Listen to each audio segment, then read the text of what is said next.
આગલા વિડીયોમાં આપણે કીધું હતું કે આપણે આવી ગયા ઓમ બધી બાળકોની શાળાએ ને અહીંયા આવ્યા હતા તો આપણો બર્થડે વિશ કરવામાં આવ્યો. જુઓ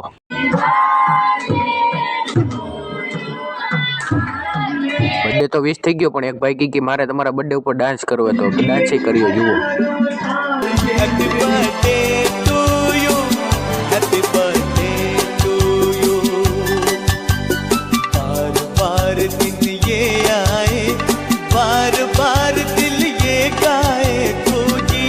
हजारों साल ये मेरी है आरज़ू.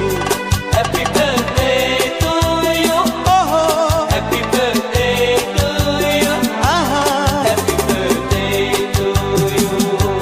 પછી તો બધા છોકરાઓને બેસાડી દીધા જમવા અને બધાને ડીશ પીરસી દીધી ને ખરેખર મિત્રો અવશ્ય એકવાર તમે મુલાકાત લેજો, બહુ એટલે બહુ મજા આવશે. એડ્રેસ છે જેતપુર કણકિયા પ્લોટ કમલેશ પકોડાની. ટૂંક જ સમયમાં એમની શાળા બને છે ધારાસર ITI ની પાછળ, એટલે ત્યાં આવી જશે તો આવવાનું ભૂલશો ને.